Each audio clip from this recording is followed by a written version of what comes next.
My name is Jae Kwan-jung. I teach comparative politics at Korea University, and this is my second time to chair one of the panel in the EPIK Conference. And my last year observation is it's really great opportunity to exchange the idea of young and smart people through this important venue. And first of all, I congratulate all of these 6 paper givers for their achievements. As Professor Lee mentioned, they were selected out of very intense competition. So just for being here, we have to congratulate to all of the paper givers. And in the first session, we have 3 papers, as you see, and we have very diverse topic of 3 papers. So let me set the rules for the presentation and discussion for the first panel. Each paper giver should have 15 to 20 minutes. The maximum is 20 minutes. And you have 2 designated discussants. And I believe designated discussants are prepared very well to give very thoughtful and insightful comments on each paper. But please limit your discussion to 3 minutes. Otherwise, we are going to run out of time. So after 3 paper givers will present, and after 6 people will comment on 3 papers, and I will add my thoughts and comments if there are some issue left out by designated discussants. I try to facilitate discussion between paper giver and designated discussants and audience, rather than intervening heavily in your discussions. This is opportunity for you, not for me. So please take this important opportunity for your very academic and social purposes.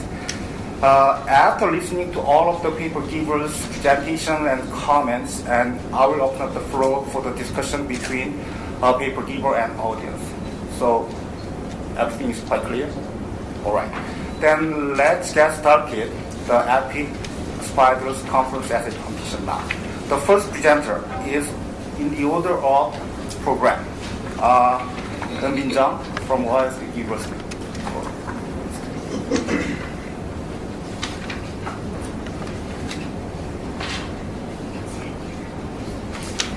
Okay, good afternoon, everyone. It's a pleasure to be here. I am Eun-bin Jung, and I study political science at the Ohio State University. So the title of my project is Enhancing Trust through Group-Affirmation. And as you might notice, there's a bit of jargon in the title already, so I was wondering if there's a way that I could give you a brief introduction of my topic before going into the actual talk in simpler and somewhat cutesy ways, if you will. So the idea basically is that if you have 2 groups in conflict, merely by making you feel good about your own group or reinforcing your group identities, then this counterintuitively leads to an improvement with the other group. So that's kind of interesting, right? And I focus on East Asia, in particular relations between South Korea, Japan, and China. And this is because I see these as cases where a lot of people think these countries have a lot to gain from closer cooperation with each other, but there's that historical animosity problem, this lasting hatred that sort of inhibits further cooperation. So these are cases where nationalism is seen as an impediment to closer peace and cooperation, even that when there are potential benefits from cooperation. Okay, so as I said, these are cases where lingering tension inhibits cooperation, and some of you might remember that in the early 2000s, when we were sort of witnessing the height of supranational integration in the European Union, there were talks about creating a similar Asian community in East Asia as well that emulates the European model. And there was a lot of enthusiasm between scholars, maybe some politicians, about the potential benefits of creating this community. It would enhance the East Asian region security-wise, economically. You would have increased say on the international level.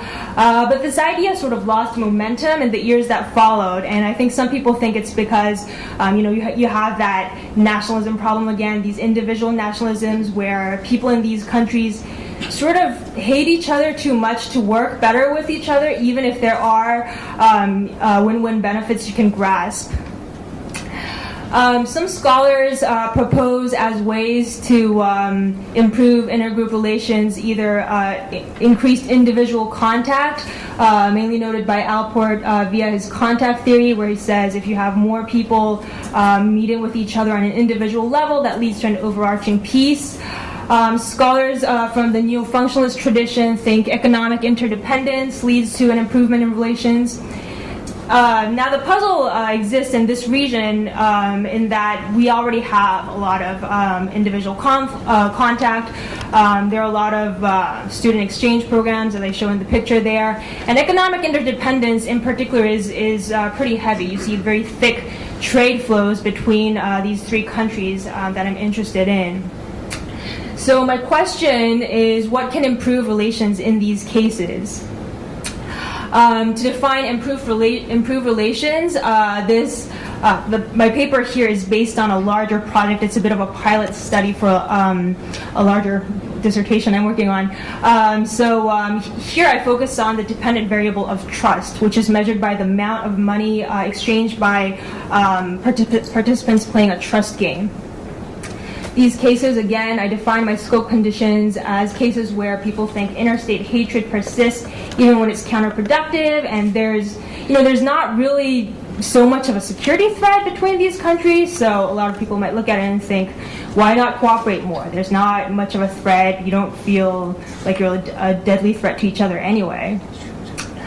My idea here is that I borrow a theory called self-affirmation from social psychology and try to expand it to a group level. And I came up with this term. Well, some other people have used it as well, but I transform the self to a group level and try to look at whether group affirmation works as well.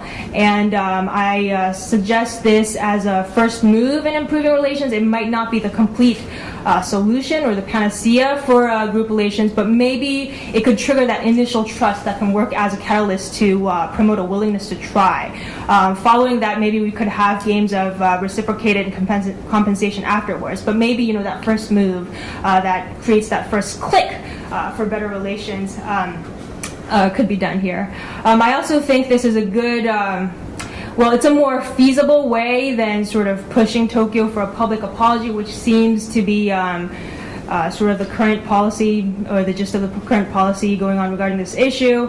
And I think it might be worthwhile to look at the psychological underpinnings of behavioral outcomes. A lot of studies that look at intergroup relations only focus on what's happening, these sort of behavioral outcomes that you can only observe. For instance, the enduring rivalries literature looks at the number of militarized disputes within a certain period. What is self-affirmation? Before I go into that, just to introduce you to how it's been discussed in the recent literature, social psychologists found that there are significant effects of self-affirmation on trust. It creates a difference in negotiating behavior, just to go through this pretty quickly. It also creates positive emotion, because which means it makes people like each other more once you affirm them. If there is a sort of power difference between groups, it has been found that self-affirmation allows the majority groups to realize how they discriminate the minority groups better. So there's an increase in the felt guilt and shame in the majority groups. And it also helps terminate irrational escalation of commitment, which would otherwise lead to an extrematization of politics. So interesting stuff. There's a lot of active research going on in this field now. So to finally explain to you what self-affirmation is, so normally people tend to have these cognitive biases that make them interpret new information in a way that reinforces their pre-existing beliefs. And they do this because there's a motivation to protect and maintain their identity. But this can also lead to a failure in rational learning. A commonly cited example is the example of smokers. So in social psychological examples, if you get a group of very heavy smokers, show them a video of the detrimental effects of heavy smoking, then oftentimes the case is that they will dismiss the information as being unreliable or unscientific, and that's because accepting that information in an even-handed and objective way threatens their integrity as being a rational person that makes good life decisions, right? So you see there's this motivation to protect your self-worth, but it sort of leads, unfortunately, to a failure to rationally update. Sorry. The good news here, however, is that as you see here, the self is composed of several different domains. So the idea of self-affirmation is that, sorry, I can't move over there. If you remind people that there are these other sources of identity, these unrelated sources than the issue at hand, then they come to have a more wider global sense of a self. And because of that, their self-integrity is restored. So they don't feel the need to aggressively protect their ego anymore, which means they're now able to accept incoming information in a more even-handed way. They become more objective in their judgment. Yeah, so the idea is that if you remind people that there are these other sources of identity, then they realize their self-worth doesn't hinge on that one facet of identity. Okay? And what's pretty remarkable, I think, is that the way self-affirmation manipulations are done in social psychological experiments is really simple. You just give them one more question before the experiment, basically, and tell them to rank group values in the order of importance to their group, either that or write one or two short paragraphs of something that's important to them, and that creates a huge statistical difference in the effects. Okay, so my idea is that this works on a group level as well, and this is because just like self-identity, I think there are several different facets of social identity too. Being Korean means a lot of things. There could be that chauvinistic element of that anti-Japanese national sentiment, but you also have these other different values as well. So I want to see if reminding my participants that there are these other facets of identity as well sort of leads them to process in more objective ways. Okay, so my theory basically is that group affirmation corrects group serving judgments. Once you have that restored group worth, you realize that your valued sense of self doesn't hinge just on that anti-Japanese sentiment. So you come to realize that cooperation could be in your best interest. And my hypothesis is that group affirmed individuals from groups that have a history of conflicts trust the other group more than individuals that are not group affirmed. Okay, so this is the way my experiment went. I gathered 54 undergraduates of Ohio State University. These were all nationals of China, Japan, and Korea. In my group affirmation manipulation, these participants received a list of group values, and they were asked to rank them in order of importance, which is something that's very commonly done in affirmation experiments. Half of the subjects were group affirmed, half were not. The ones that were not affirmed received a list of very exotic sounding jelly beans, and they were asked to rank them in the order of what they think would be most tasty. Okay. These participants interacted via computer only using the software called Z-Tree, which is a standard software for economic style experiments. My independent variable was group affirmation, and my dependent variable was trust, measured by the payments in each round of the game. And everyone played 12 rounds of the game and was randomly paired with another person every time. Okay, so I ran a simple OLS regression of my results.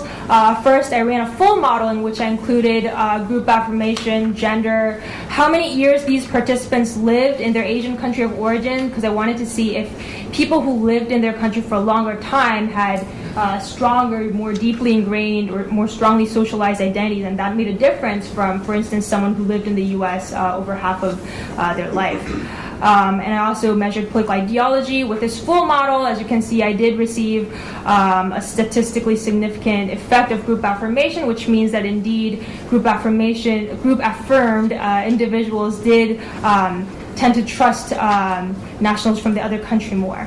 I also tried a simplified model, in which I removed the control variables and found that I still had a statistically significant result. And you can sort of regard this as the first motivation of my study. As you can see, the N is 54. I could have more statistical power, but I think this has some useful implications for me because it raises, it suggests that there's some plausibility to my claim.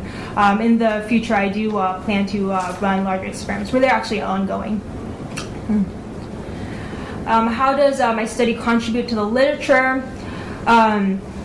So I feel like we're sort of at a confused time in history when we want an overarching piece, but we're not sure what to do with these existing subgroup identities. In Iraq, you have Shia and Sunni. In regions like East Asia, you have these different countries, and then the overall region. In the U.S., you have different racial borderlines.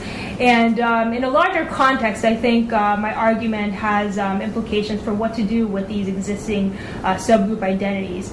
For instance, down here you see cosmopolitans like Nussbaum who would say we want to get rid of all national identities. Everyone should be a global citizen, and that's the only way we can get a larger piece. My argument is that you can still have nationalisms, you can have a reinforcement of national identities, and still sort of have a way of having a larger piece with each other. It's just that you want to shift the focus from the chauvinistic sort of anti-other sentiment to an alternative source of social identity, and you can actually have people who want to cooperate with each other more. Okay. So this is kind of repetitive, I guess. In multicultural societies, I think my study has also has implications as well. And I think this is more realistic because these arguments that say we want to do away with nationalism isn't really, it's not disappearing tomorrow. We've seen after the so-called heyday of supranationalism in the early 2000s that nationalisms are they're more aggressively defended than ever. So I think this is a more realistic and feasible way of going about that. So my core argument is that you can still have these nationalisms, which is also natural because people, I think, want some sense of belonging. Doing away with these nationalisms all of a sudden poses an extreme threat to ontological security, I think. That was it. In the future, as I mentioned, I will conduct this study with a larger sample. I actually just traveled to China and conducted experiments there, so I have a lot of fresh data I'm excited to work with. I will be going to Japan in fall. So I will actually be working with nationals living there.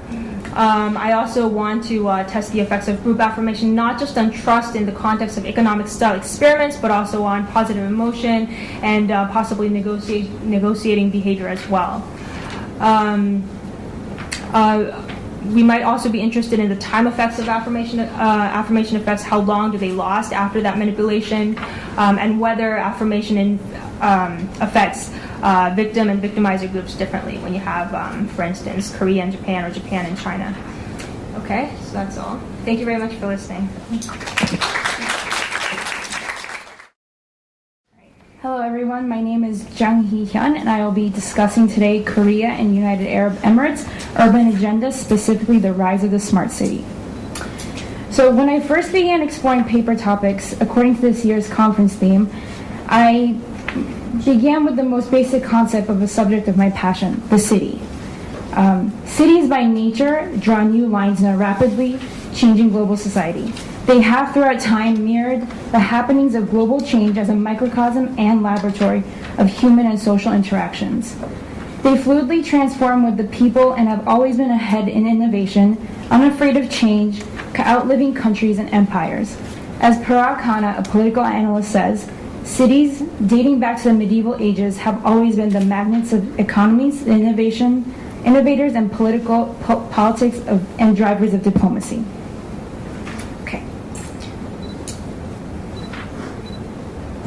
So, beyond those reasons, why should we care about cities? The United Nations estimates that at some time between 2008 and 2009, the world's urban and rural population became equal.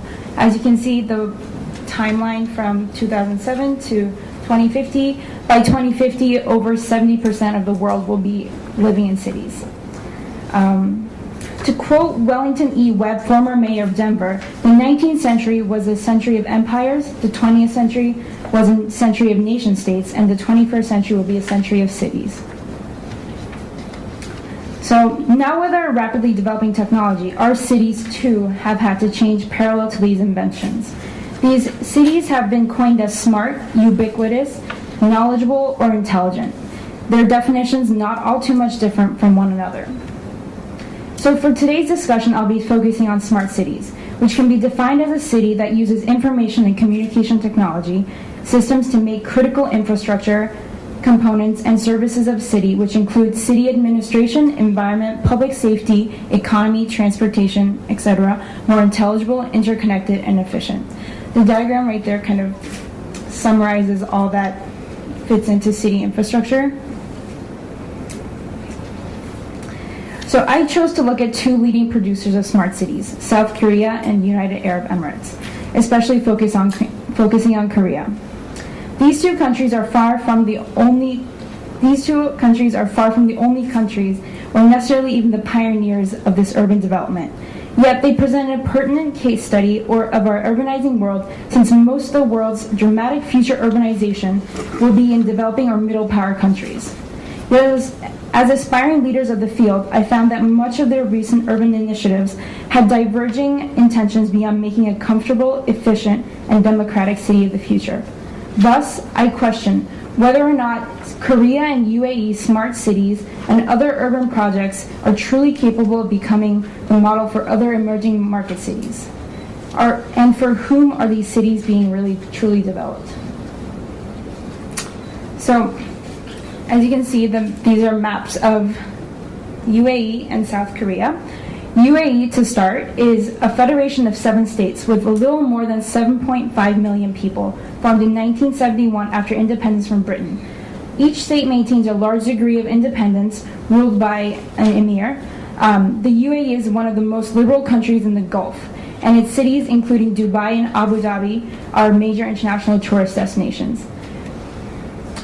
Now, South Korea, a presidential democracy with a strong national government and weak local provincial governments, is widely known for its economic miracle and its successful transformation from an aid recipient to an emerging donor in just about 50 years. Seoul, the capital city, its metropolitan area alone houses 24.5 million people, 48% of the country's population, and in just 12% of the land. Seoul's urban growth agenda has always paralleled the economic growth since its war-ruined state in the 1950s. Its most recent achievement, Seoul was named the most wired city and the world's most advanced and efficient e-government by the 2012 UN e-government ranking. Of the many factors that brought Korea and Seoul its success was the country's international and domestic construction business. So starting in 1974, construction projects overseas in the Middle East started, and throughout to the 1980s, it boomed immediately. By 1980, Korea became the second largest exporter of construction globally, and by 1981, over 92% of the roughly $13 million construction business were from the Middle East. In 1986, the Middle Eastern construction market began to decline, and that was when the construction businesses turned to the domestic market.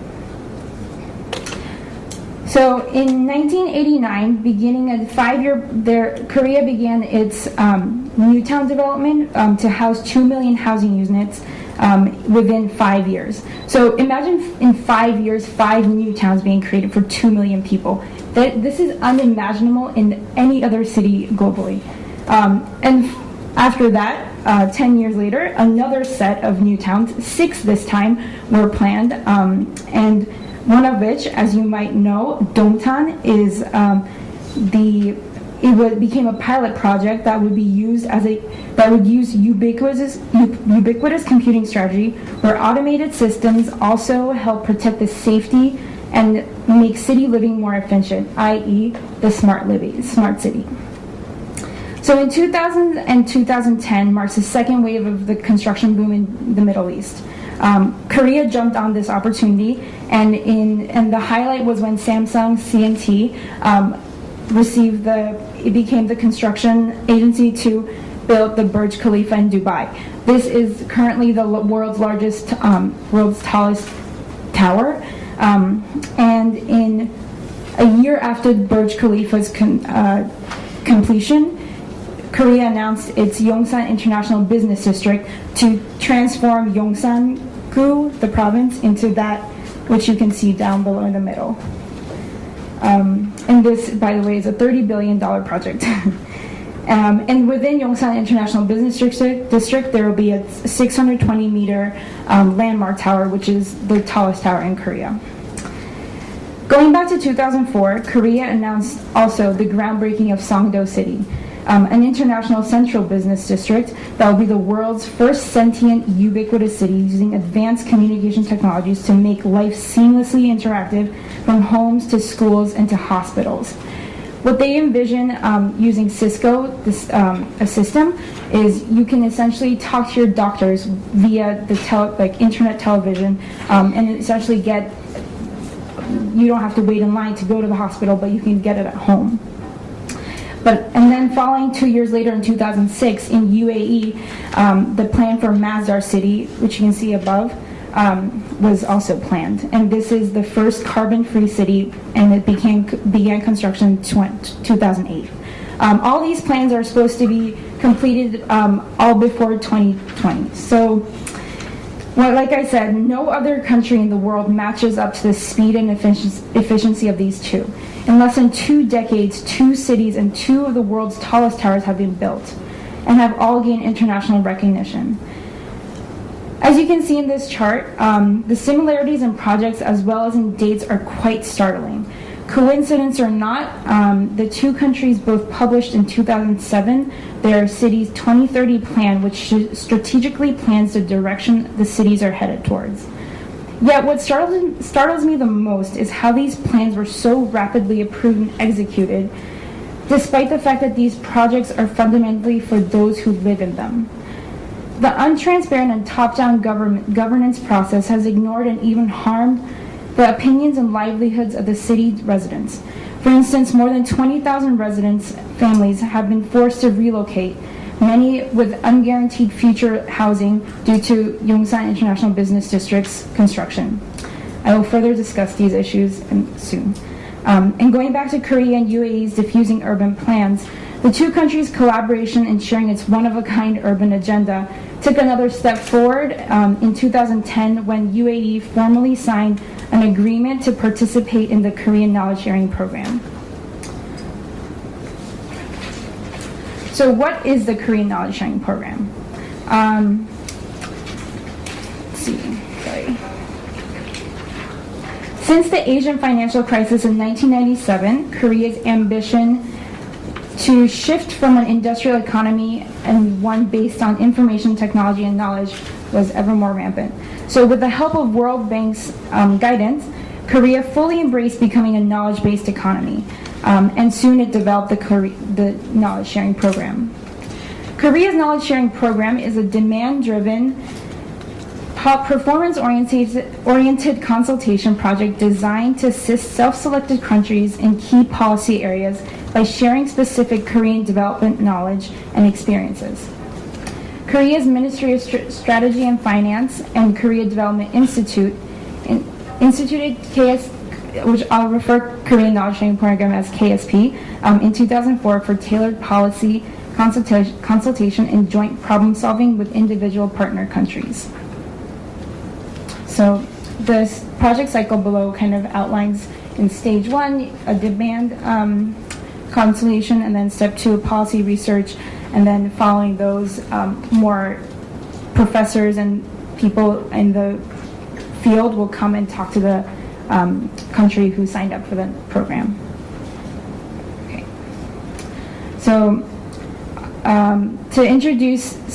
in 2010, the UAE signed up for the ICT development through the knowledge sharing program, and before then, ICT development in UAE was initially started in 2005. So only after 5 years it asked Korea for help. So KSP officially launched with a seminar and a pilot study with 6 ICT initiatives through Korea's development experience, which you can see down below. This was 6 out of the 8, sorry. And then within those, it was narrowed down to 3. And then finally, after many seminars, it was narrowed down to 2 topics: the cybersecurity and Emirates-wide wireless broadband. Since then, Abu Dhabi city officials have expressed greater interest in Korea's urban expertise with the successful policy consultation and implementation of the programs. And in June 13, 2012, which is not so far away, Abu Dhabi Urban Planning Council signed an MOU with the Korean Ministry of Land, which oversees urban policy. So, and the MOU was signed to gain and share first-hand experience on internationally recognized urban planning strategies, methods, and best practices. So Paul Peterson, an urban economist, would describe Korea's ICTs and smart city development as maintaining or enhancing the economic position, social prestige, or political power of the city taken as a whole. The primary objectives of ICT innovation was epitomized in a well-known government slogan before the 2000s, quote, "Although we were behind in industrialization, we will lead in informatization." The government has said that the informatization of Korea is to serve 2 main goals. First, increasing government efficiency, and 2, delivering services to its citizens. As it has been successful to a certain degree, as said earlier, Seoul is the world's most wired city and has gained international recognition for that. Yet, according to a government statistics, only 23% of Korean citizens have ever visited a government website. This is also the case for smart cities. Songdo and Masdar are often referred to as ghost towns by its residents, and technical infrastructure such as those visiting the hospital via your house television, barely no one knows how to access those, and most people don't. If anything, Korea and UAE have been successful in perpetuating the problems of recent urban developments, which is to use the city as a marketing tool. The smart city infrastructure seemingly allows them to remain a competitive city. In the same ranking list mentioned earlier about Korea being the most wired city, Abu Dhabi ranked 2nd in 2012. So direct effect of the knowledge sharing program, but it is only a matter of time until we see the true effects of these grand innovations have had on UAE citizens. Not only has KSB opened its doors in the UAE, as you can see, there's increasingly been a rise of exports to UAE. This year it reached 22 billion, especially with the contract to build 4 nuclear plants. But Korean knowledge sharing program expands beyond UAE, the Middle East, and into Africa, Central Asia, and Southeast Asia. So the impact is huge. So just to kind of focus on UAE, its involvement has bolstered not only just through the initial trade that happened starting in the 1970s, but also since then with the MOUs and beyond knowledge sharing program, they've kind of expanded the target industries that Korea has focused on. So not just construction, but into developing roads, but et cetera, et cetera. So nonetheless, these critiques do not undermine the successful steps Korea and UAE have taken to become leaders in urban development. Yet if they recognize the importance of cities and truly aim to make the cities of our future, I prescribe them a great responsibility to set precedent, not just creating marketable cities, but truly ones for its people. Further, neither Korea nor UAE have formally evaluated and self-assessed its smart city. Such an assessment can highlight whether real progress is occurring, inform a plan for future improvements, and help cities prioritize actions. Considering the 2 countries' habit to parallel each other in these initiatives, and with their established partnership through the MOU, perhaps Korea can lead the way to influence UAE. But also importantly, as citizens, we are also given the responsibility to participate in the process of our changing cities. They tell narratives of our continuously changing society and draw new lines as we speak. So it is up to us to determine what lines we want drawn and what narratives we want told in the present and near future. Thank you.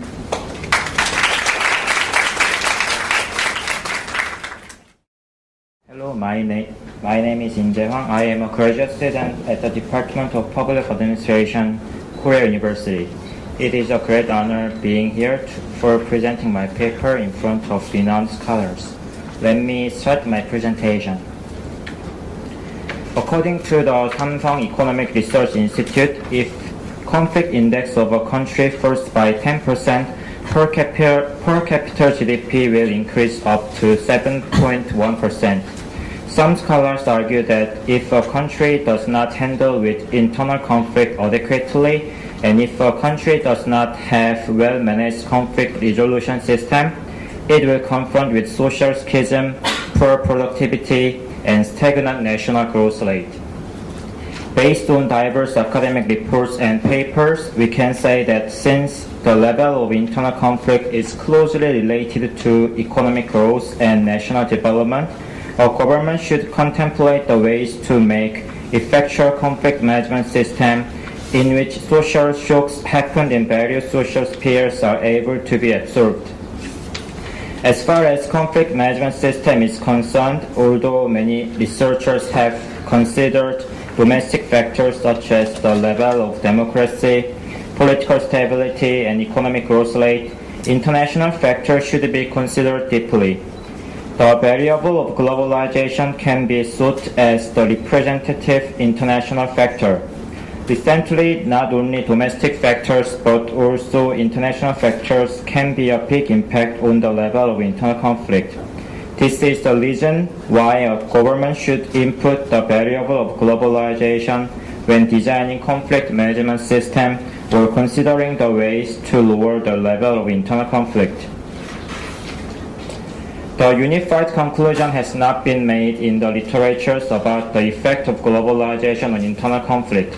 There is one type of scholars who insist that since globalization is a primary cause of economic growth, which contributes to redistribution of national wealth and mature democracy, in which internal conflict is able to be successfully resolved in the established institution, government should try to follow the wave of globalization incessantly.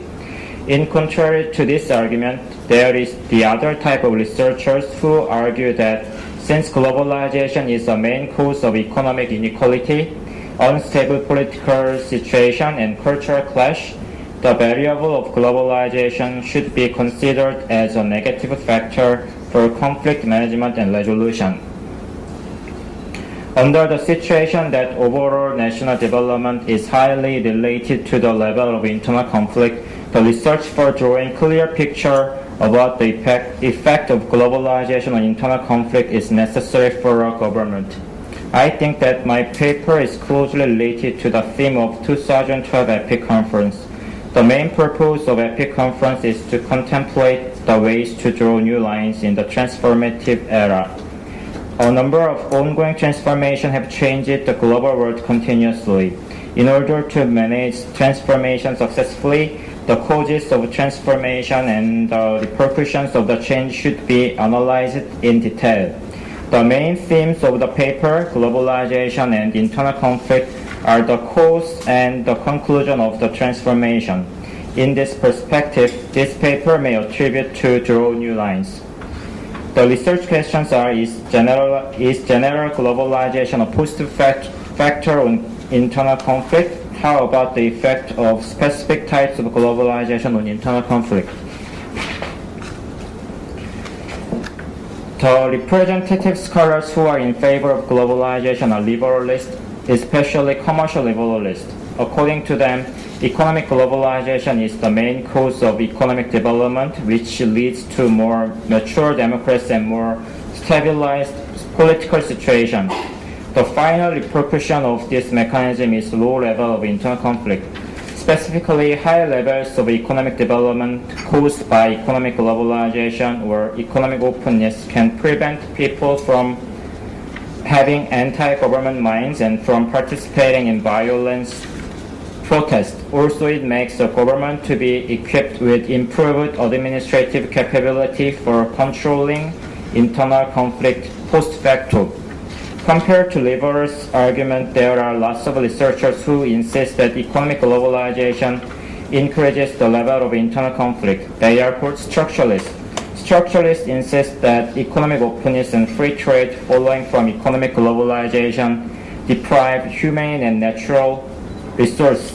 In this process, poverty and inequality become spread and general standard of justice in society becomes lowered. Especially for developing countries, there exists distinct division between elite group and the others. This polarization makes structural inequality, which is very arduous to be solved. This mechanism can be accounted for with the dependence theory or without the dependency theory. A lot of scholars define political globalization as spread of democracy. Some scholars argue that since capitalism has been regarded as the most efficient economic system and democracy is considered as the fairest political system through the history, diffusion of capitalism and democracy flourishes community in which each individual becomes more responsible and unconstrained. Those who have accountability to themselves are not inclined to fall into hatred. Rather, they try to cooperate with each other to solve common problems. On top of that, not skewed political ideology of middle class is able to act as buffer from ideological internal conflict.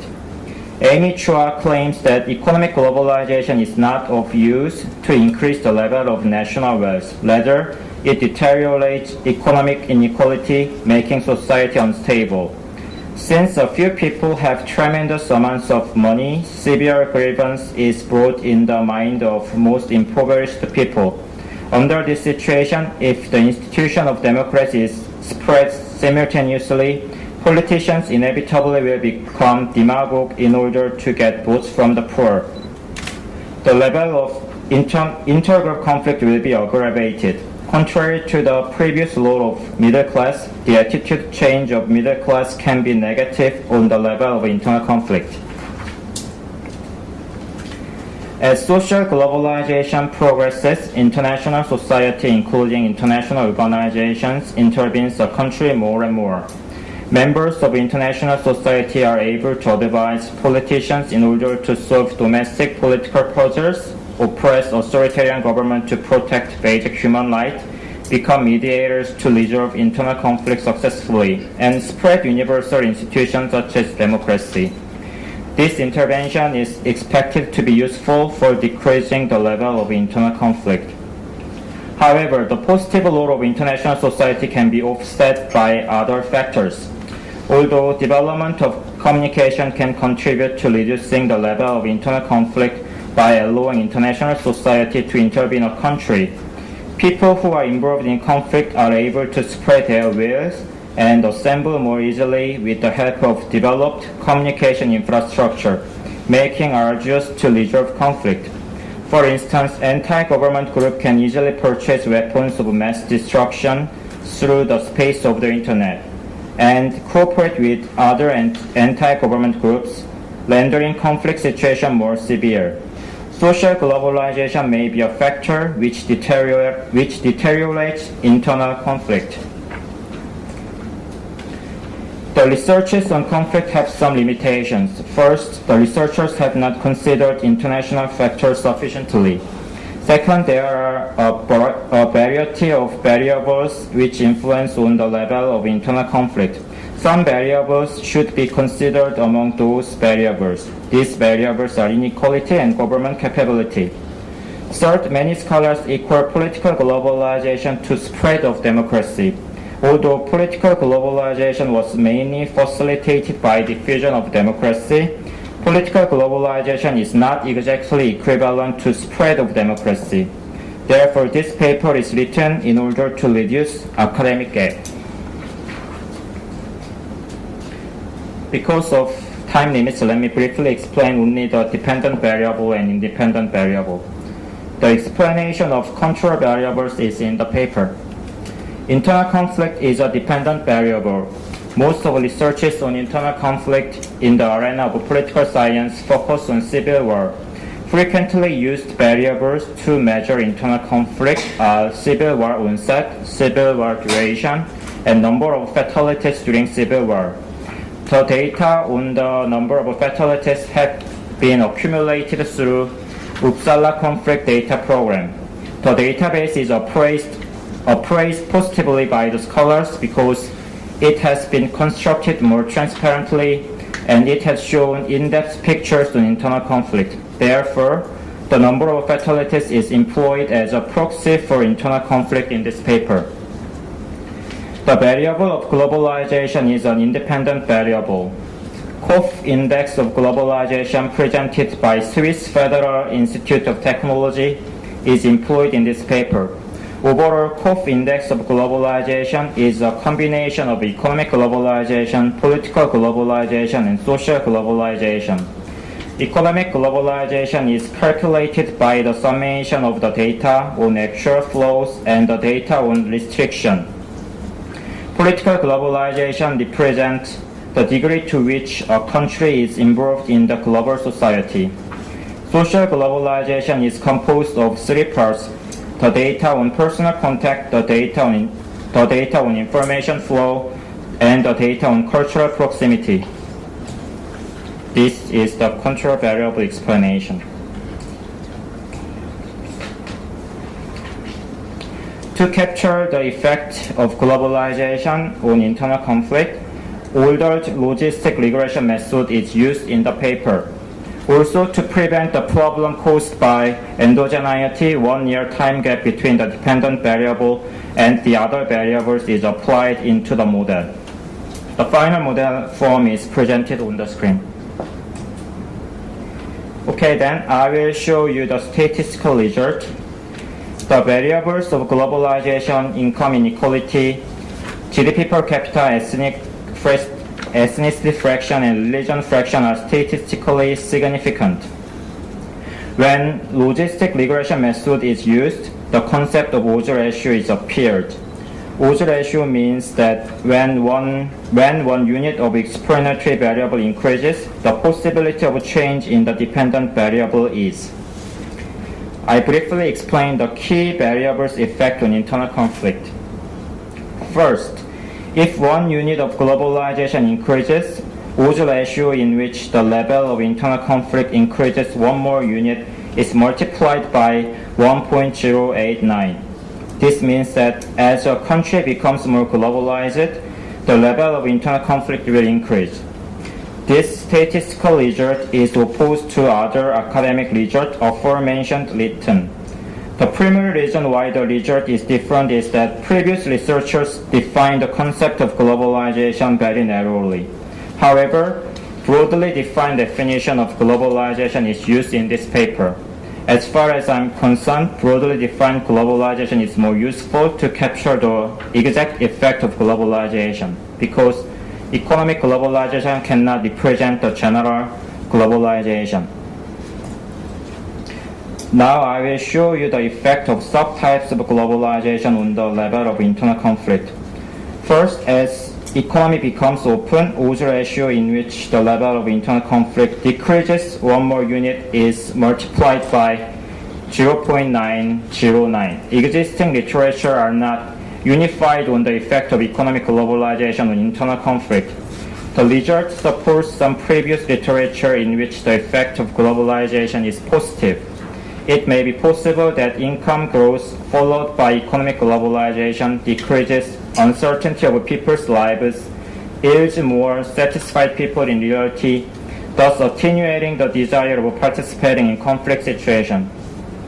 Compared to the positive effect of economic globalization, political globalization and social globalization are negative on the level of internal conflict.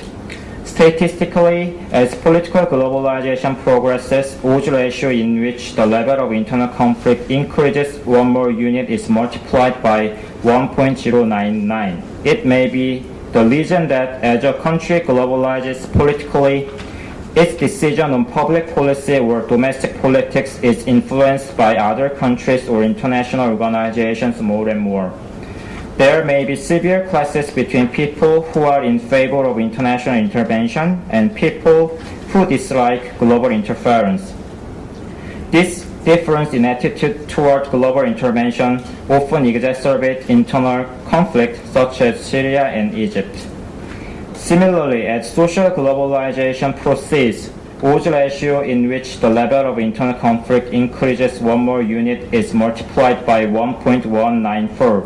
As a country becomes socially globalized, the number of interactions with diverse people who have different thought, culture, history, and religion may cause internal conflict in a country. Susan Wurzak and Amy Chua also confirm that social globalization is detrimental to the level of internal conflict. According to them, since each ethnicity has lived in different social milieu, social globalization facilitating meeting with different ethnicity brings about ethnic tension. In a nutshell, when people become exposed to unaccustomed social atmosphere, the level of conflict can be deteriorated. Since the degree of internal conflict is closely related to economic growth and social integration, leaders should have contemplated the ways to decrease the level of internal conflict, and a lot of researchers have been done in order to find out positive factors or negative factors on internal conflict. Most of previous researches have been focused on the internal variables such as democracy, income inequality, and national wealth. In the past, the degree of international intervention was low. So considering only internal factors is enough for searching the meaningful variables. However, now international factor affects a society more and more. Based on the recognition, the research is done to reduce this academic gap. As a result, globalization seems that it increases the level of internal conflict. Specifically, economic globalization decreases the level of internal conflict. However, political globalization and social globalization make the degree of internal conflict worse. Based on the result of the paper, it can be said that a government should aggressively make and design institutions for preventing clashes and for integrating members while trying to acquire economic benefits from economic openness. Thank you. Okay.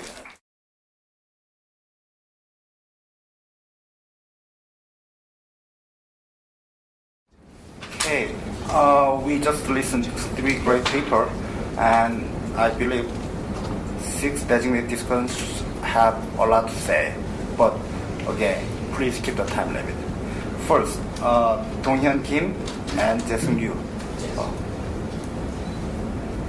On the first paper, who will go first? Okay.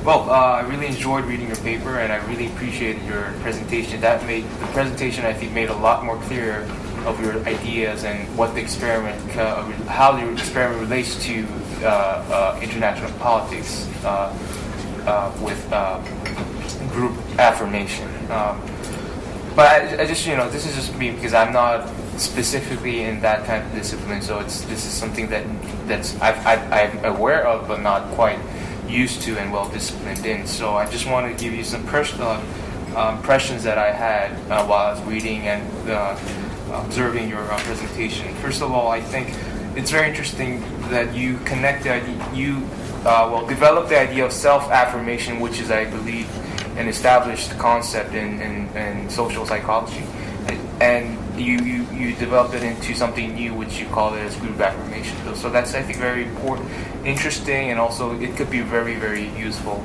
But it was a little bit confusing for me to conceptualize tangibly of what that would actually mean, especially in the context of international politics. How would you understand? Is that how? I mean, I know you sort of explained that in your paper, that it's something. It's not nationalism. It's something different. that constitutes a number of multiple identities in these groups of peoples. But yet, I think it's still unclear as to which degree how that is different from traditional concepts of nationalism or group identity or even civilizational talks. So that would be something that I wanted to ask you. Also, you in your experiment, it was I really like that part because that's very useful. It's a very useful and a novel way to approach this kind of problems. But also, I realized that you did not allow the participants to communicate. So, because thinking like in international politics, student, you always have the prisoner's dilemma idea, the game theory aspects in that. So like how the importance of communication, things like that. So I don't know how do you count that in your experiment and your results. So I'm not really sure how that works. So if you could explain that'd be I think great for everyone here too. Okay, and I'll just stop here because I think we have time constraints. I think from there I'd better introduce myself briefly before I begin to throw my question. Hi, my name is Donghyun Kim, and I'm a second-year master's student studying political economy at New York University. I participated in this EPIK conference last year, and I was very honored to get the third prize, and I'm still very honored to be here once again. I think my question is a little bit overlapped with what Justice Liu has asked you, but I will repeat briefly again. First one is, it was very interesting for me too that you use social psychological term self-affirmation and developed and applied that into a bigger entity group. But then your argument, reinstored group affirmation is conducive to cooperation among countries, can be also understood in a way that the reason why East Asian countries has ended up having a lot of conflicts is because of lack of group affirmation. But then I feel like, as you also explained during your presentation, there are a lot of new facets. There are a lot of facets that can explain about being Korean, being Chinese, rather than solely having anti-sentiment towards Japanese. So I would like to hear your opinion about that. And second, even if it is true that group affirmation results in increase in cooperation among countries, I feel like promoting cooperation is one thing, and resolving conflicts is another thing. Even if you promote the cooperation, that doesn't mean that you resolve the conflicts 100%. So that cooperation without resolving those conflicts is very vulnerable. And I would like to hear your opinion about that too. And lastly, it's about the technical issue of your regression model. I'm sorry that it has been a while that I took statistics course, but the value of R that you presented seems to be very low. R square is the thing which explains the thinness of the model, how much that can explain the real data. And it's from 0 to 1, and your R square value was 0.09, which means that only explained 9% of the real data. So I'd like to hear your opinion about that too. Thank you. Okay, great comments. And when I made a comment on your first draft, I mentioned that you need to solve aggregation problem because you started big questions. Why Korea, China, and Japan are still hating each other?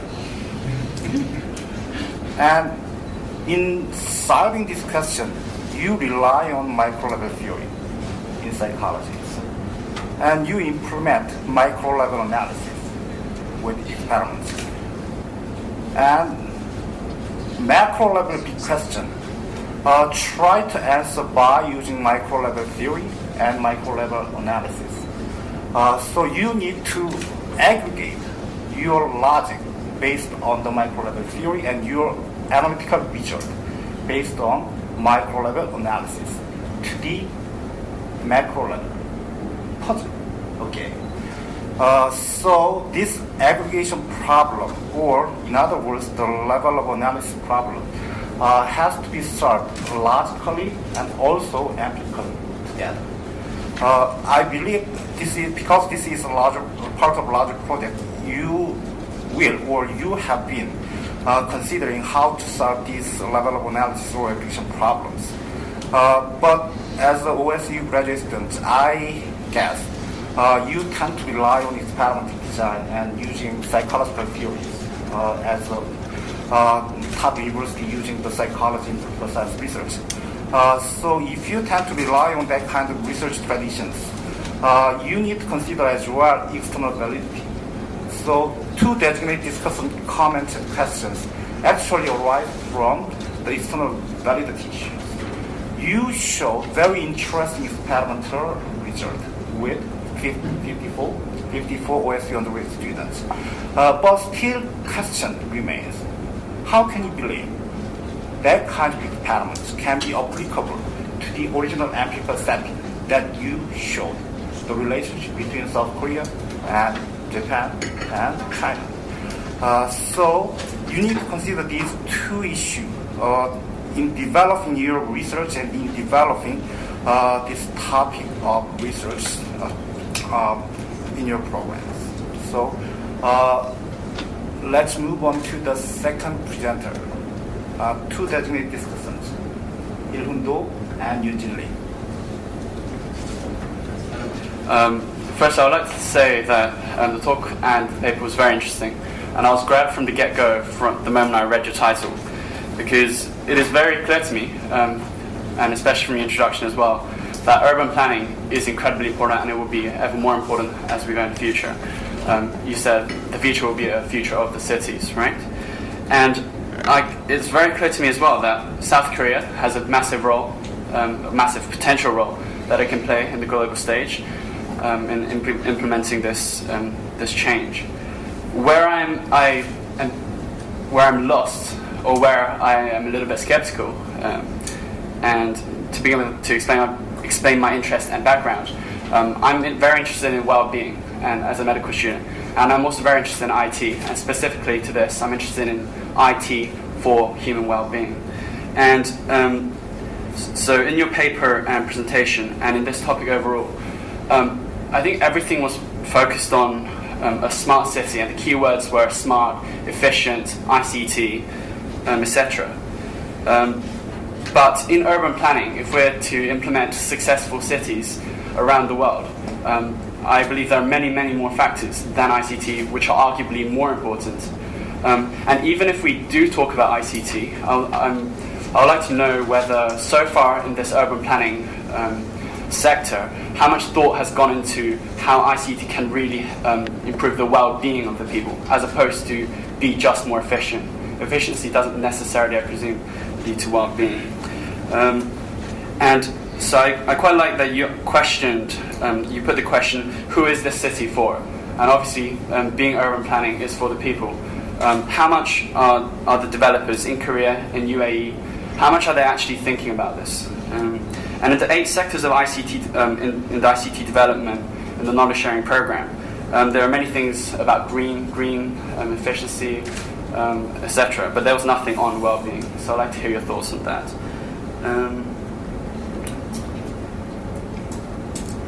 Yeah, that's it. Thank you. Hi, I just want to introduce myself first. I'm a second year in PhD program in political science at Harvard University, and I've been in the EPIK committee for forever.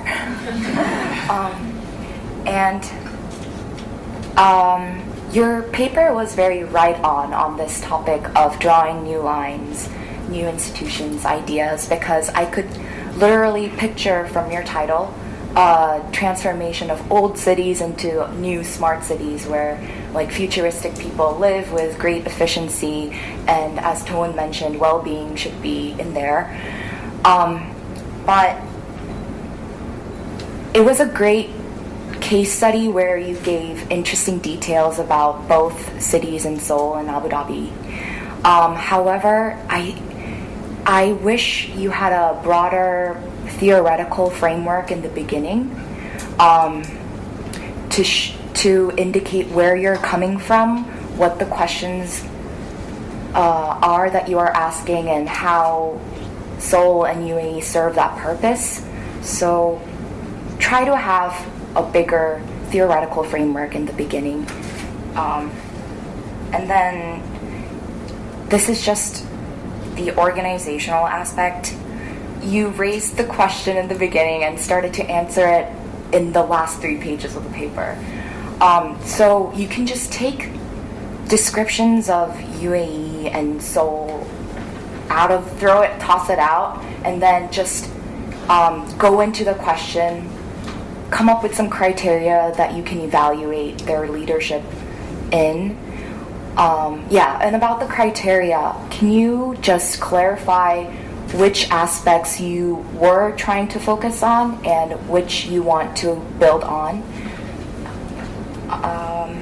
And in terms of giving a concrete proof of those evaluation criteria, you can actually survey people who moved out of the old towns and old 동네 in Seoul into new great apartments. And I believe you can do the same field work in Abu Dhabi and Dubai and show some statistical results from the survey. While adding my comments, probably I can answer part of your question because I guess I'm the only one who read her first draft. And one interesting observation is her paper changed a lot, and the title of paper keep changing up until today. So I was surprised. Oh, the title of the paper changed again today. When I got the final draft, I wondered whether it is the same paper that I read a month ago. In the first draft, Jung-hee started very interesting question and very intriguing question, focusing on Korea's knowledge sharing program, whether it is sustainable in the long run and whether it can avoid the blame of neo-colonialism in developing and poor countries. It was very intriguing question, but I thought that it actually asked a lot of work to read outside her discipline. Political science literature and sociological literature have to be studied by herself. So although I encouraged her to study political science literature and sociological literature to answer the very interesting question, I had a certain level of skepticism.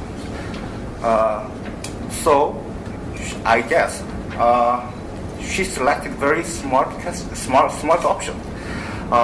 Changed the question entirely and rewrote the paper almost completely.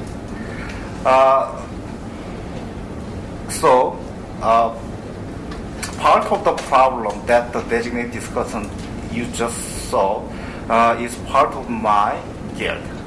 So I feel guilty too. But I think if I were Jung-hee, I could have 2 options in revising the paper. First is trying to answer the original intriguing and very interesting question by studying hard the literature outside her discipline. And second, trying to write very argumentative essay rather than starting with analytical research question and trying to answer that research question, trying to make a very strong arguments and trying to persuade the reader and audience. I think that could be the second option. So I think although this paper is the biggest improvement from the first draft to the final draft, I have a little bit mixed feeling about the improvements, the quality improvement itself, because I think you could have better options. But as an undergraduate student in studying urban studies, this is very interesting and very intriguing topic of the paper. And let me add just very small advice. Presentation 101. Don't be the dread in front of your audience. And don't put too many words on your slide. Okay. And let's move to the third paper. Two designated citizens. 강은정 and 희현 Lee. Thank you for your presentation for all three presenters. My name is Hia Lim. I'm currently interning at EAI in External Affairs Department. And I'm also in this year's EPIK committee, organizing committee. Yes. I really enjoyed all of your presentations, including Mr. Huang's presentation that I'm going to comment on. It was really interesting and significant, the presentation and the paper itself, because you were focusing on globalization as well as internal conflict, which seems quite a contrasting idea and concept, but they are happening at the same time. I have several comments and questions, and I'd love to hear your opinions and answers about them. First of all, your paper was very straightforward and short and clear, so I really like that part.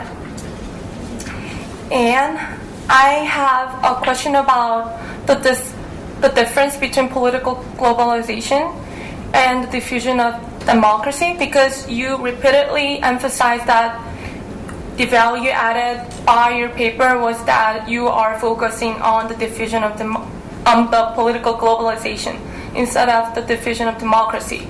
But I'm not yet quite I'm not quite sure how they two the concepts are different. So I'd love to hear your opinions about them. And also, I wonder if you have considered if there are other control factors.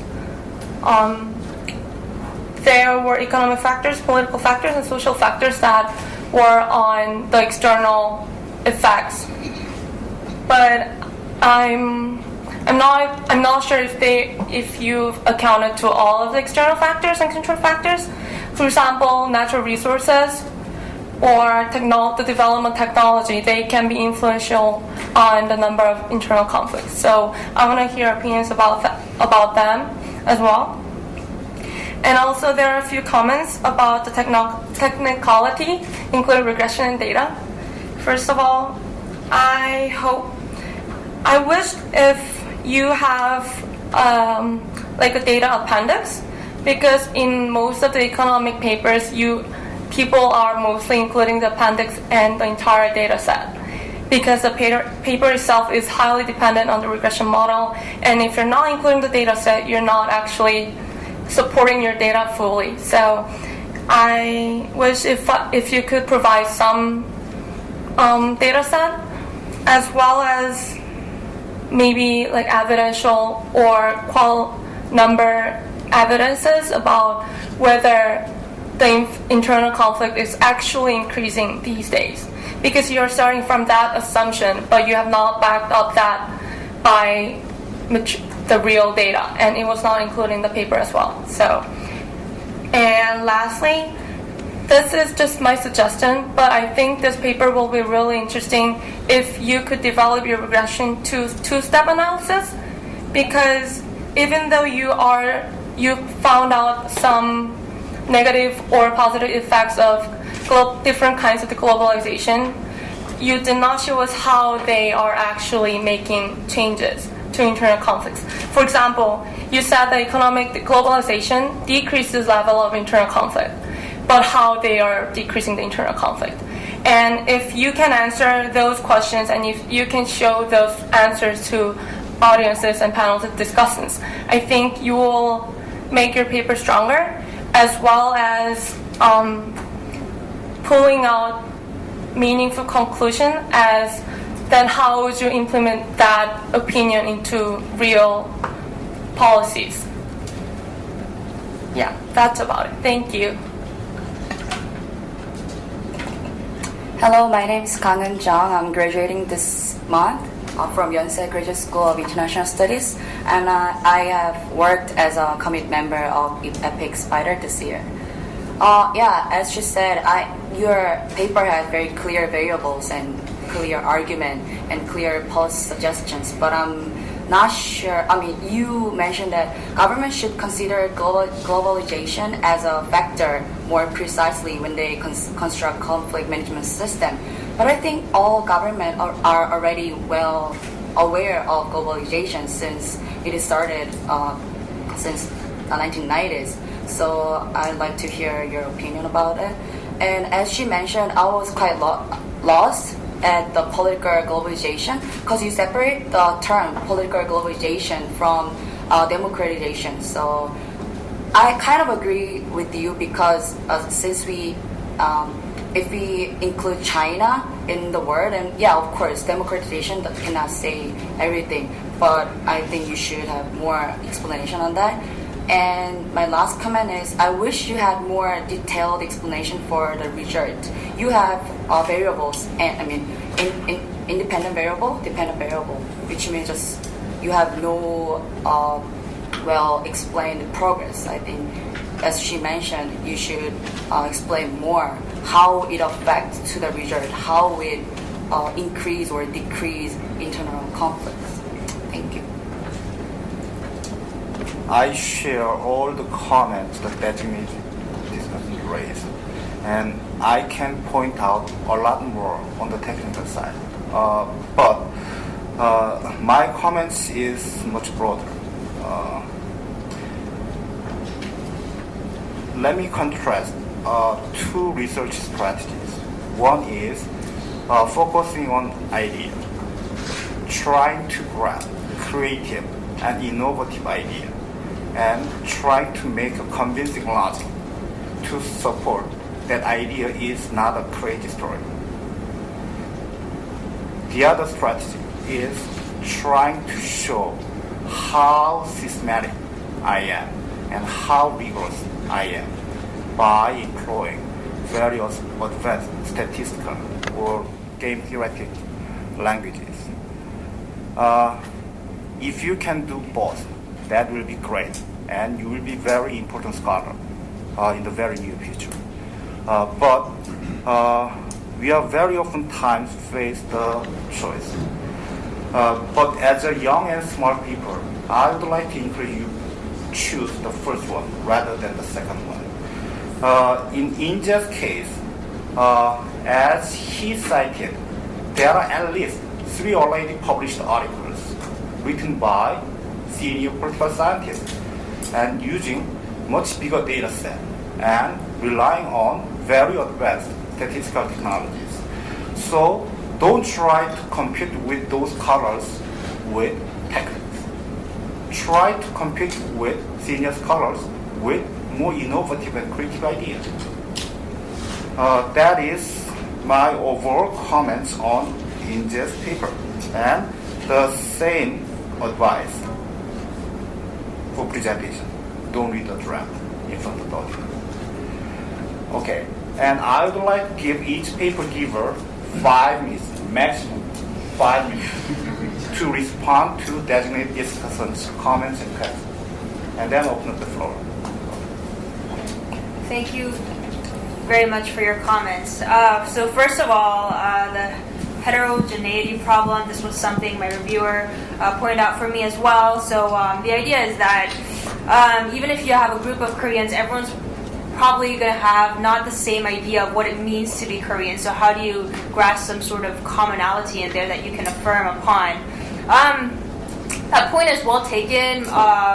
My idea is that maybe you could do a survey before the experiment or in some sort of real world setting where you ask the people what they think it means to be a Korean and find some sort of common aspect there. In my experiment, I think what I did is not totally escaping this point because they were given a choice from a list of what I propose is relevant to this being Koreanness, and they were able to choose one which they think is most important to Koreans and write a quick paragraph on their value of choice.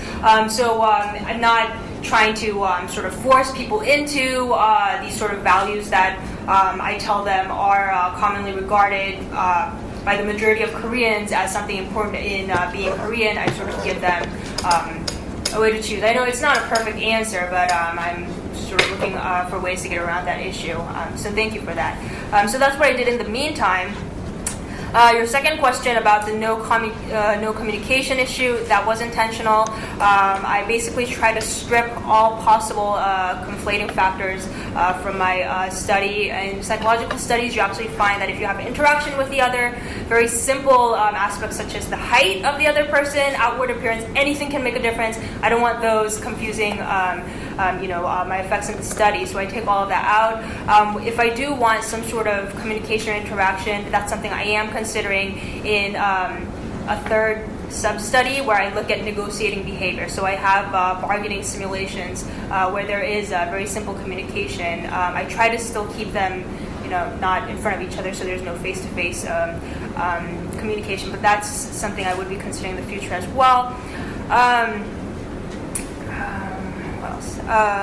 Ms. Donghyun, thank you for your comments as well. So you talked about the different sources of nationalism and how they can be confusing, I understand. So I think my main point is that maybe it's not nationalism per se that we need to do away with, but there's these different sources of nationalism where you have that in-group love and then you have that out-group hate.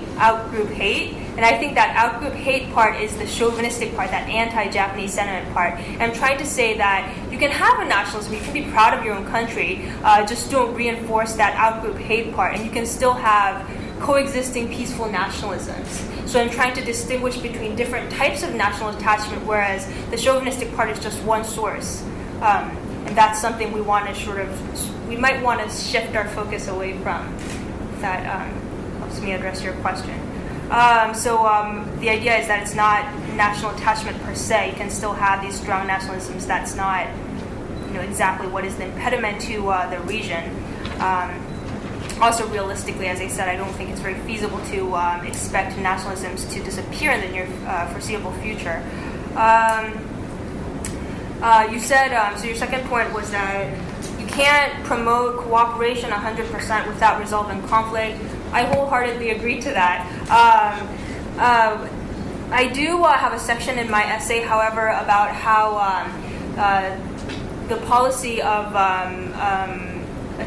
basically apologies that we want from Tokyo might not be the best strategy. And I quote Jennifer Lin, who studies apologies in Europe following World War II, and she actually says that if a country does officially apologize, you can expect some sort of backlash that creates some undesired effects. So it's kind of a counterintuitive way of saying you might want a formal apology from the other country, but that might not be in your best interest. So that's something to think about. The aggregation problem from Professor Jung. So this is a constant challenge for all political psychologists, I think. Can I perfectly address this question? I don't know. I am going into people's brains and trying to, I do think that at some level you want to aggregate. Luckily for me, there was a study recently done by Mackey, Smith, and Evos, I think is his name. But they found that you can aggregate individual level emotions to find that a group level emotion, a group emotion is something that's not just possible but actually exists. So it's sort of suggesting some positive prospects for people like me who are studying individual level, using individual level experiments and trying to make some claim on a more macro level. But I do think that there's a constant struggle there. In terms of external validity, in order to maximize my chances of having stronger external validity, I do have a much larger sample in my actual study, which will consist of about 1,200 people. I am working with real people from those countries that have very strongly socialized and deeply ingrained identities. So hopefully, that raises some better prospects for my study. Oh, I forgot your statistical question. Are there limits to the statistical power in my pilot study? Absolutely. But this was, like I said, this was a pilot study. I think it was a good sort of starting motivation for my following dissertation. I guess I'll leave it at that. 정희. So I guess I'll start with a story of how this happened, continuing Professor Zhang's comment. So this topic kind of came up. So I'm an urban studies major, and I'm in undergrad right now, and in my rising senior. And so once I declared my urban studies major, I kind of became obsessed with Korea's diverging urban development from any sort of Western urban theory that I've been studying. So starting with apartments, it's amazing how Koreans, we think that apartments are the best thing since sliced bread. Like, in no other countries are apartments something that it's somewhere where you want to live. In America, you want to live in a 2-story house with a basement with your kids running around your front door, whatever. So from there, I kind of evolved into new towns, and the fact that Korean new towns were its own sustainable city, and unlike in America where there's a definite kind of suburban city connection, so that diverged from the Western urban theory. And then moving on to construction business, it was incredible that Korea could export so much from such a little country to grand countries like in the Middle East. And then from there, recently I discovered the Korean Knowledge Sharing Program, and I studied a little bit of post-colonialism, and I was like, whoa, where is this coming from? How is no one looking at this and critiquing, its ulterior motives? Like, it's you hear from news articles, Korean Knowledge Sharing Program happened, and then following that year, there was a boost in trade and wherever it is. So then that kind of was my brainchild, and then I wanted to delve deep into it with this paper, but then I realized that my theoretical background was in urban studies. So my limited political knowledge, I kind of had to limit myself to look at neocolonialism in the knowledge sharing program through an urban model. So that very much limited down to the ICT development in UAE is pretty much the most inline urban development so far. So from there, I had to kind of retreat back and think like, oh, what could I actually possibly write about? So from there, going back to your question about the health aspect, definitely. Global health is huge for the urban planning discipline. Cities are definitely a great player in, determining what global health will look like in the future, and it currently is. And for ICT especially, because it's such a new development, green initiatives have been kind of put in line together. So for instance, Songdo and Masdar, they're completely planned cities. So they're essentially created from scratch. So the reason why older cities like New York or Prague or globally, they have problems with making their ICT development prosper because you have to wire everything, and wiring is essentially underground. So for planned cities like Songdo and Masdar, you can create from the underground, make wireless internet, but for Prague and New York, it's almost 10 times as harder and whatnot. So, but as far as well-being, and I guess that's why Korea and UAE have such a huge responsibility, because if they get this model right, in essence, future cities that are planned from scratch will also follow their model and be sustainable, and have those health initiatives happen in just every way possible. So I don't think I necessarily have an answer for what the perfect smart city should look like, but I do think it is essential for Korea to really take a step back and ask its citizens, what city do we really want, instead of just building tall buildings and being like, look at Korea, it's an emerging market, and look what it's built in 5 years, great. But really, what are these people? Who are going to be like? They're not asking who are the residents. Are these residents going to be happy when they move into this huge tower and see Yongsan International Business District and say, I live in the best district in the world? Like those little questions. But yeah.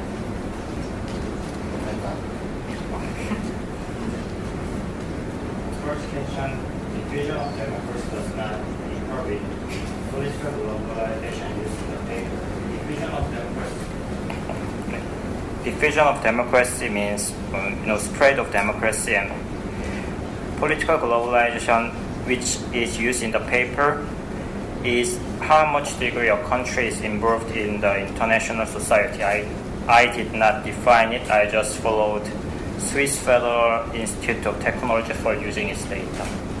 And second question, other variables such as technology, etc. I appreciate your comment. Next time I will put more variables to build more robust model. Third question, I agree that government has recognized globalization accurately.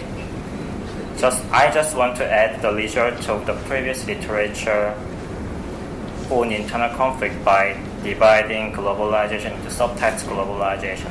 And I just want to draw a more clear picture when I wrote the paper, just so I don't have an answer to your question. It's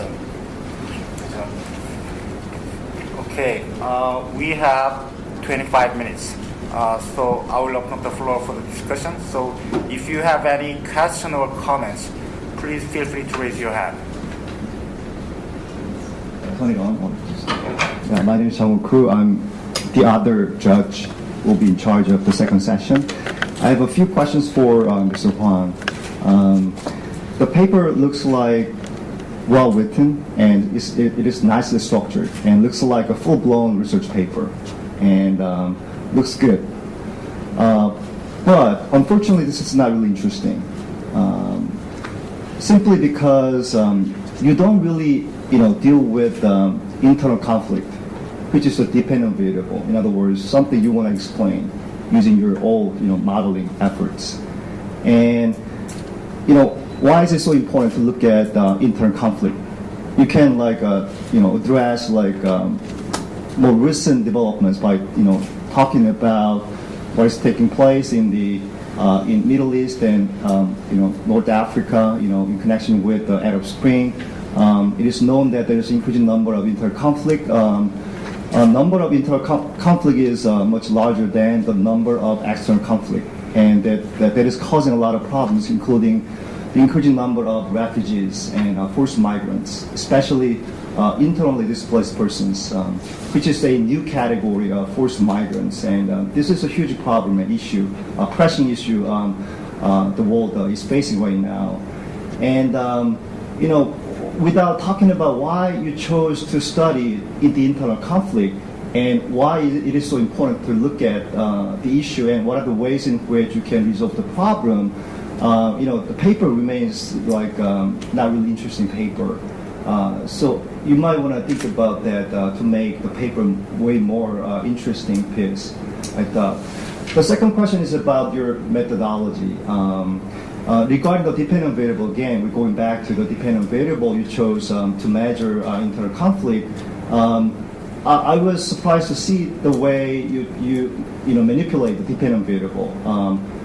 Originally, the dependent variable, the number of fatalities, is measured in numbers. So in other words, this is a continuous variable, right? It could be 0, it could be 13, 50, 100, 150, whatever.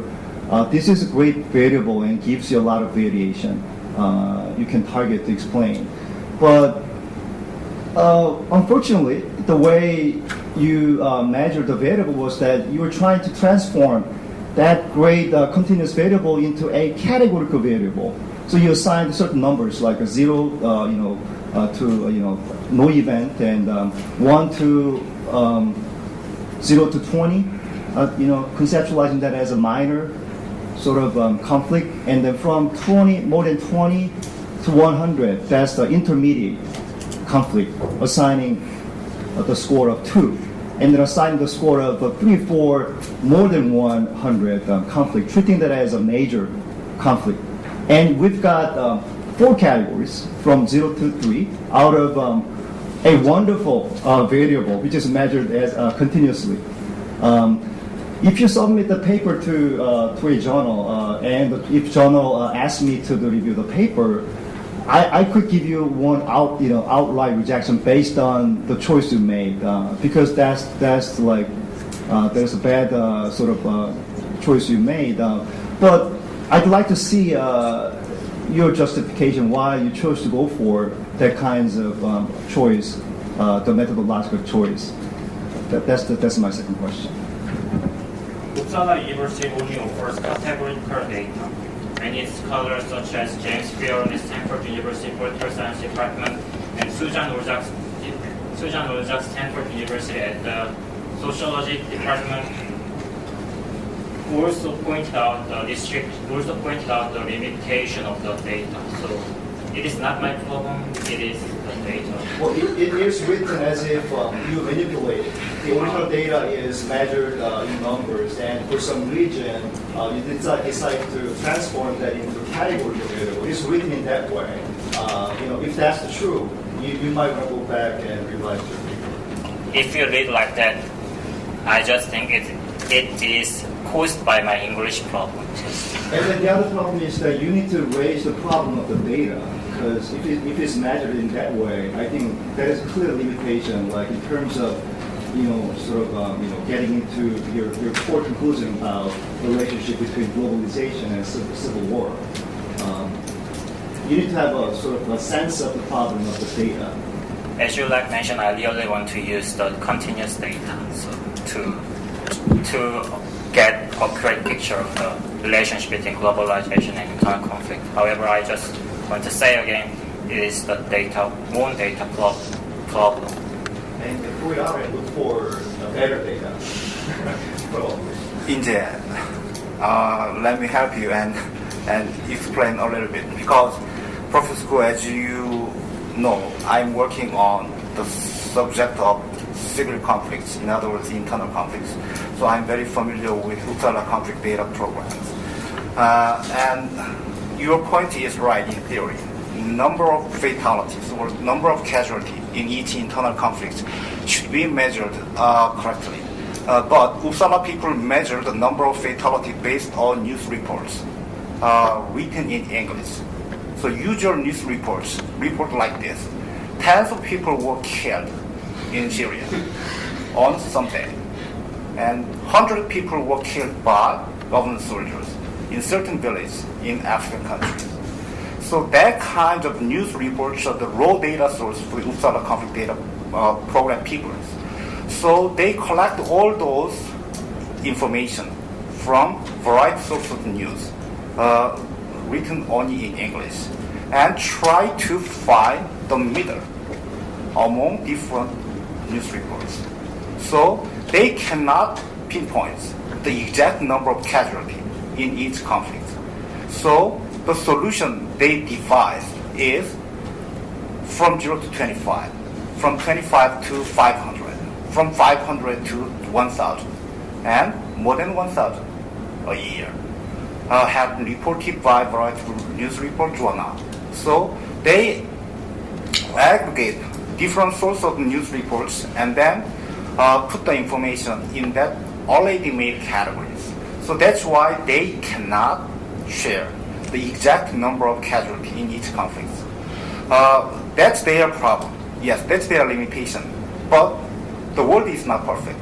And to be honest, the Uppsala conflict data program is still the best data on internal conflict or civil conflict, whatever conflicts, because the Uppsala conflict data program is the only research institution to update the information and the data annually, because it requires a lot of money and efforts.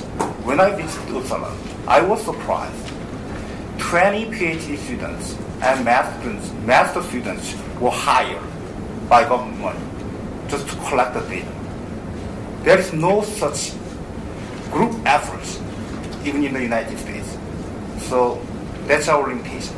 Professor, John, you sound like the manager of the But let me tell you one thing. But I agree with you. I don't believe his methodological choice is appropriate choice. That's why, although people rely on the Uppsala conflict data program, they don't use the categorical measure and run the order logistic regressions. They learn something else.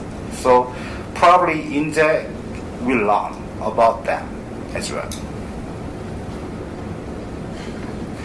Any comments? I'm not going to defend the paper manual. So, okay. Any comments or question?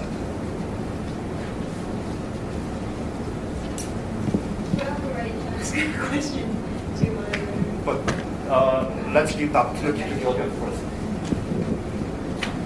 Hello, my name is Zhu Young-song, and I'm studying at Peking University in China. And I have a question to... Speak up, please. I have a question to In-jae Hwang again. I'm sorry about it. But I have a question about your conclusion. And you told us that we need more institutions for the preventing clashes and conflicts. But I have a question. The first one is, if we need more institutions, what kind of institution we need it for it? Because I think it's quite ambiguous. And the second question is that, because I think after World War II, we have more institutions after all. However, I think internal conflicts are much more increased compared to the number of institutions. So I'm not sure about your conclusion because you told us that we need more institutions for the conflicts. So can you give an answer about it? Thank you. Can you answer?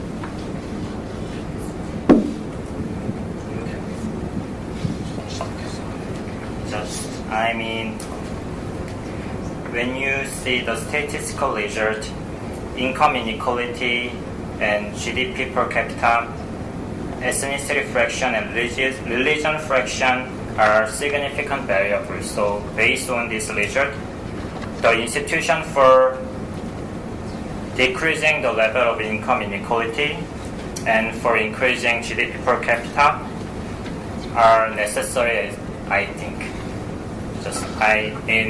More institution is more robust institution for reducing the level of income inequality and increasing the GDP per capita. Is it the answer for?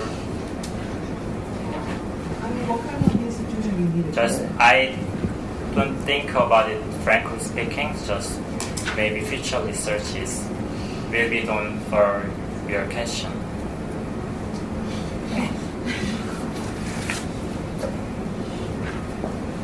Any other questions and comments to the other two paper givers? Jung Hee-hyun, I have a question about what do you think about KSP, knowledge sharing project? My understanding about the paper was that you make a big deal out of KSP, and then your basic assumption is that KSP is something positive. And Korean government is trying to, deliver this knowledge based on past experiences to Arab Emirates and other developing countries. So I thought that the basic assumption you had was that it is something positive, and if once it is delivered and transported to other countries, and it could contribute to the making of, good urban planning, good smart cities. But I was wondering if you have an awareness of the potential problems of KSP. Many people say that it is skewed toward too much economical sort of utilitarian perspective, lacking a human perspective, as you pointed out. And if your assumption is not correct, and if there are a lot of problems, potential problems regarding how to view KSP, I think it would affect all the arguments and you make in your paper. So I was wondering if you're aware of the potential limitations of KSP program. Absolutely. You definitely point a good point. So I started off assuming what you just said in terms of kind of looking at KSP as an innocent, it was the kind of point where Korea changed from an aid recipient and it turned itself into a donor country. So for Korea, this was a moment where it could say, look at us, we have graduated from a developing country to one that can aid other developing countries. As you said, they have started to receive a lot of criticism in terms of the fact that after doing these programs, there has been incremental economic changes in terms of how much trade happens between the countries and other collaborations.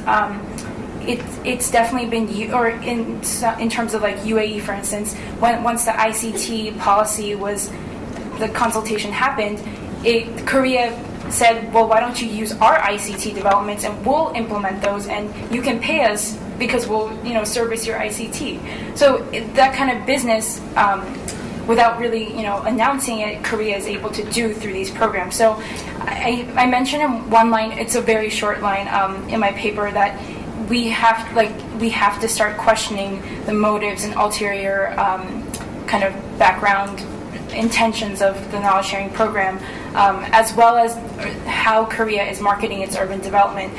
Korea sees urban development as an exportable product. Meanwhile, according to Western urban theory, and as we think as city dwellers, cities are people's homes. It's not something that we produce and sell to other countries. But in a global economy, the urban development market actually is about, roughly estimated according to Samsung's Economic Review Institute, about $680 million or billion dollars, I think. It's in my paper, sorry for the incorrect number. But it's definitely something that's being recognized. And beyond just Korea, China and Japan have also they haven't officially said the knowledge sharing program, but they have similar programs where they export models or they share models and to developing countries like Africa, and they have received a lot of criticism, including some of neo-colonial concerns and whatnot. Designate discussions. If you think the paper giver didn't answer your question, or if you have further question, you can jump into discussion. Can I ask a further question regarding urban planning? I guess, of course, South Korea and UAE are big into this, new cities, but urban planning must have been around the whole world in every country, especially in developed countries like the UK, America as well. They must have done a lot of that. Are there many studies and evidence on how much urban planning affects societies? And the second question has just escaped my head. Maybe it'll come up once I answer. Okay. You can have time. Absolutely. I mean that's what my major is all about, right? So, as how it's impacting, that's a big question. How can I answer it? So for instance, New York is it's the biggest city. There's multiple aspects of a city that one has to consider. So financing, city government, it's an entirely different model. And that's something that I actually didn't recognize in my paper. The amount of money that's being invested in these projects are also incredible. They're beyond what normal cities like New York can't invest that much money without the kind of guarantee that those cities will be successful. But Korea and UAE, for instance, they didn't even survey people in terms of whether or not they would live in these cities, but they just went for it and made these cities. Sorry, what was the question? It was that how much of an impact? Well, I was asking whether there was much studies and evidence on this topic already. Oh, the smart cities. Not as much as I want, because it was hard for me to kind of bounce ideas. Urban theorists also, the biggest one is Saskia Sassen. She's an urban sociologist, and she sees them as problems because she thinks that these ICT technologies come into cities and they are kind of put onto the ground, and instead of the natural way of a city would work, where people would desire something and they would put in place and then start using it naturally, these technologies aren't urbanized. So her kind of critique is that the next step for these developments is that these technologies need to be urbanized, so that it's not just like the city government being like, here, use these services. It becomes a kind of conversation, a dialogue, where the users can respond to these technologies and actually make it their own rather than just given. Yes, sir. Just a follow-up to Ms. Jung Hee-hyun. So I also enjoyed your presentation, but it might be repetitive questions, but let me put it this way. You mentioned about the economic impact of the urbanization programs, knowledge sharing programs, things like that. Who pays the money, right? who pays the money? In other words, who are the winners and who are the losers? And if there are losers, what should we do about them? And I think that could be a very important thing in future urban planning schemes, I guess, right? Definitely. So that to answer that question, it's different for every project. So for Songdo, Gale International, and which partnered with Morgan Stanley, they funded most of the project and with Korea's government, so essentially taxes. Mastar was pretty much entirety in foreign investment and UAE's taxes. And what in Yongsan International Business District was the only kind of different one where lots of different corporations were involved. So Samsung C&T was the main contractor, but in the background, Korail, who owned that land, which is a government company, they kind of sold that to Samsung, and so it was they're basically all partnerships between the government and private corporations. 은지, 윤지. This is to Eunbin. Coming from a very rational choice background at Harvard, I'm a little skeptical of how individuals make choices based on their identity. But I guess from your background, where it seems like you do a lot of experiments and go into the psychology of participants, and I think you should tackle this alternative explanation where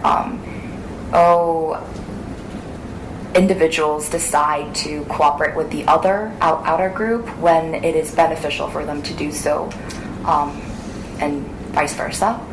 So what do you this is a very broad question, but what do you think is the greatest benefit using this experimental study based on in-group and out-group identity? What is the greatest benefit? Could you repeat that last sentence, please? Sorry. Yeah, just greatest benefit of using your methods. Of using my methods or the theory? Yeah, just both theory and methods. Okay. By methods, do you mean experimental? The methods I used in the experiment, or I'm sorry, just a clarification question. Yeah, just the experiments that you used. Okay.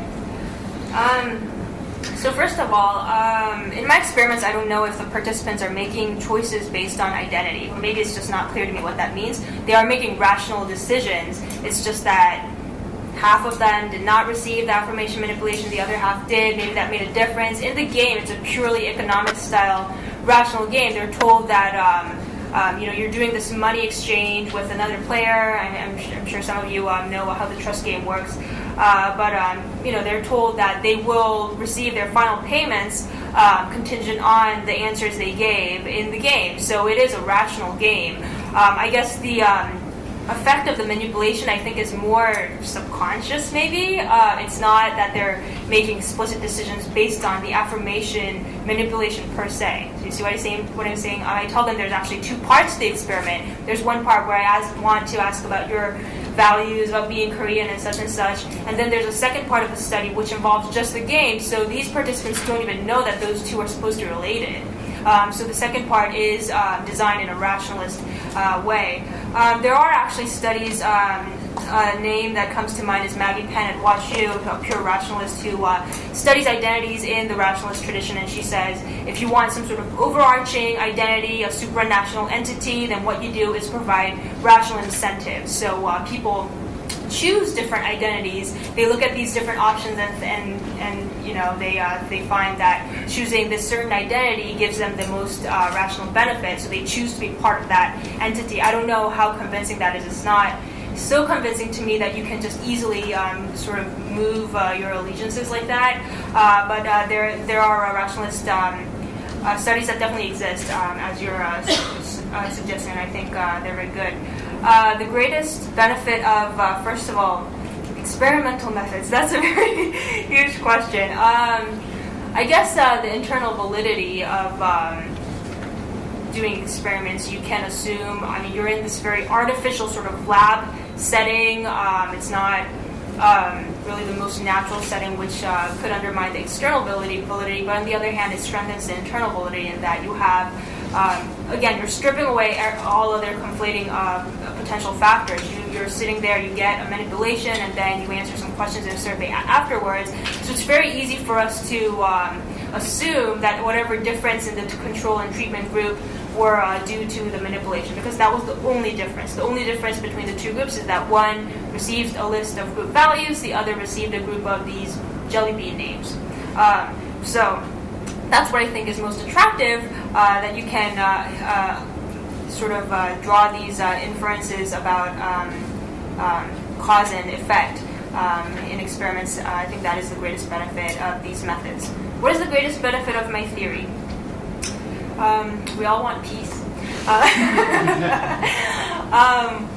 I guess it's sort of like a small step towards what I hope to become a wider picture in the long run. As I said, this initial trust might be the catalyst or something that sort of pulls that first trigger towards a willingness to cooperate. I don't try to offer this as, especially in cases beyond my scope conditions where you actually have a threatening, real security threat. I definitely think group affirmation would have some limits. I mean, how strongly can you affirm when you don't know if you're going to be killed the next day by your next door neighbor, right? So this, it's not offered as a panacea, but I have my scope conditions, and I specifically set them as cases where you don't have a real overarching security threat or very chauvinistic leaders that have an incentive to keep this hatred perpetuated. But otherwise, maybe it might be that first move. Yeah. Thank you. That was a very clear answer to my unclear questions. Any more questions or comments? First, my name is Taeyoung Kim. I was intern in EAI for Public Opinion Center. I have a question for Jung Hee-hyun. It was quite impressive about urban development of Korea, but I am currently a resident living in Yongsan International, whatever, YIBD. I have been living in Yongsan for more than 20 years, so. But your article seems like just advertising Korean government's beautiful plan of developing urban project and exporting to other developing state like the United Arab Emirates. And have you ever had a research about the side effect of Korean-style urban development project? I actually argue the opposite. I actually think Korea's model is a little dangerous. Especially coming from the opposite Western side where everything is careful and everything is planned out step by step. Korea's kind of bulldozer style is incredible. I mean, there's no article about the 2,000 families that are being kicked out of YBD. There's riots, but no one's really talking about them. There was a fire. Nothing was, due to the riots, and no one made a big deal out of it. Meanwhile, in the U.S., if that kind of thing were happening, eminent domain theory, the fact that who has the right to kick out 2,000 families? No, I mean, that's a huge discussion to have, but in Korea, there are none. So I actually advise that Korea, and that was the main focus for my paper, was that if Korea wants to become a leader in urban development, it needs to start evaluating if its practices are in the right direction. And another thing I wanted to mention was that the urban developments also they're not. You can't just export an urban plan to a different country and expect it to succeed. New York City isn't what Seoul is, and all the different. They have different flavors in the sense. So another thing about KSP is that how can Korea's 1950 to 2000 development be adapted to currently what in the 21st century, that development model? I actually don't think that's plausible. Like, the world is different in 1950s, meanwhile, where it is now. So how can Korea's developing model be truly a sample for other countries? So that's a question for later. Okay, if there is no more question and comments, we should end this panel here. And thank you for 3 paper giver and 6 designated discussants. And thank you for the audience attending and asking questions and comments. Thank you.